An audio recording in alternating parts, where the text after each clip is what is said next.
Hello, Emanuel Shahaf. Hello, hello. Identity, the quest for Israel future. We are conducting this interview, this monthly report in the days of memorial for the Jewish Holocaust and your feelings towards the past, towards the future. I think what is striking is the disparity between what we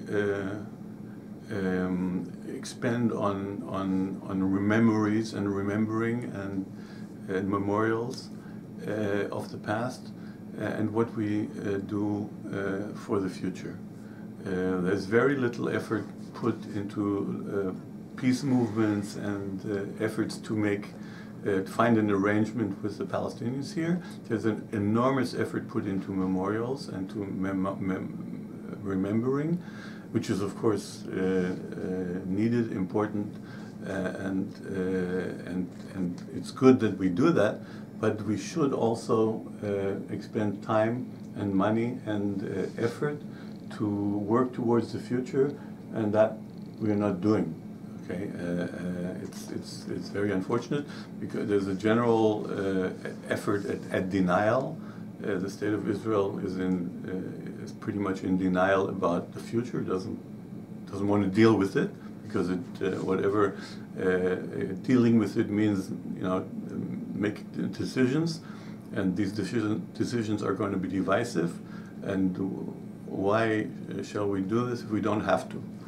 Okay, so for the time being, we're just standing there, or we're just moving along, muddling through, dealing with crises as they arise. They do, frequently enough, and Israel is becoming unstable as a result. We already have our political instability, which resulted in four elections in a 2-year period. We have a relatively unstable government at the present, and also the country is not stable because we have events coming up every time there's a Muslim holiday or Palestinian national holiday or whatever, some event which causes an uprising here or there. Everything seems to be so fragile. Everything is fragile. Everything is fragile, and we will not get rid of this fragility unless we deal with the future. And dealing with the future means sitting on it, making decisions, difficult as they may be. Do you think that, from what you're hearing, there is right now a current partner in the Palestinian government, the Palestinian side, that might look into the one-state solution, the federation solution? I participated in a Zoom talk with a senior member of Ashaf, of the PLO, several days ago, and the impression is that they are in denial just as we are in denial. Okay, to the extent that they very much want a solution, but they want the two-state solution, which is clearly not on the agenda anymore, and Israel isn't talking about the two-state solution anyway, and the Palestinians are stuck on the two-state solution. They're not willing to discuss alternatives to the two-state solution. The official Palestinians, obviously. Incidentally, the Palestinian public is much more open to alternatives. There was a poll a few days ago that indicated that 1/3 of the Palestinians are in favor of a one-state solution, and 40-something% are still in favor of the two-state solution. But the Palestinian public is more open-minded, which is usually the case. The public is much ahead of the leadership.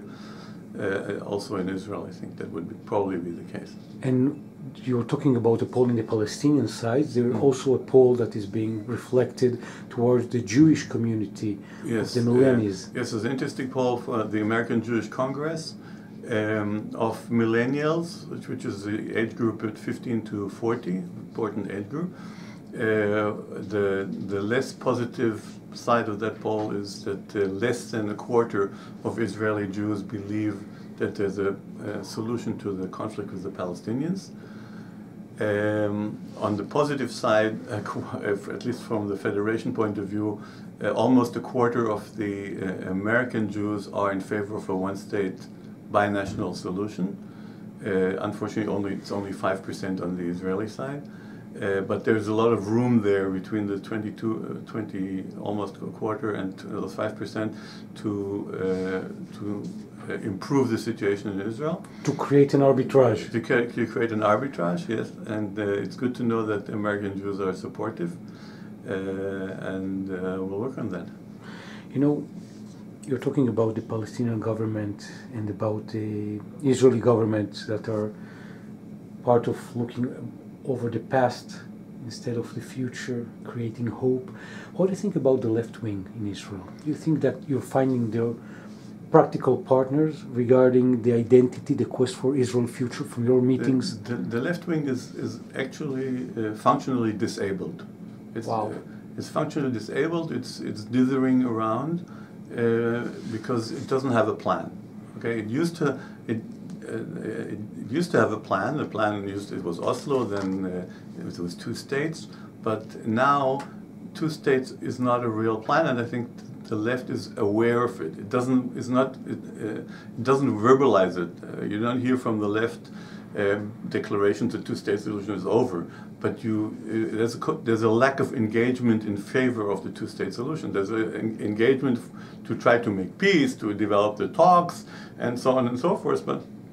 But very, very few members of the left, definitely not those who are close to the centers of power, say we have to work on the two-state solution. We have to work on the two-state solution because I think there is an awareness that time has passed, and nobody's coming up with an alternative, or people are afraid to come with alternatives. For instance, as the alternative of the federation, of the federation, yes, because the change in paradigm from the two-state solution to a one-state solution is a very scary change. The left always verbalizes it as the end of Zionism, at the end of the Jewish state. And what would you answer? And it's not. It's not. It's things are in reality things are much more complicated than that. And I think that it's the natural step into the future is to make Israel into a binational, equal country, state, and in the federation. You're talking about the left wing and their ability to create a different paradigm of solution. Two very interesting articles published in Haaretz, one of them by Chaim Levinson. Yes. Only power? Only by force, yes. This is the only thing that we are understanding? Yes, we don't understand anything else. It's obvious that, if you look at the Temple Mount, what's happening on Temple Mount, if the Palestinians, if all the Muslims who pray on the Mount would be very calm and very peaceful, and all they would do would pray and welcome Jews who go on the mountain, we would have changed the status quo long ago. It means that what would happen if Israel would change? If Israel would change the status quo, that would cause an uproar in the whole Muslim world and would probably cause either war or a lot of unrest that we will have difficulty handling it. So when Israel doesn't change the status quo, it only does that because force is being applied. And this has been our history, at least in the conflict with the Palestinians. We don't do anything unless force is being applied, and we have to wean ourselves of this, unfortunately. And we were talking about the Holy Temple, Jerusalem. Yes. Bet Michael is writing a very interesting article regarding that. And that he sees the danger in the combination of force of state and religion.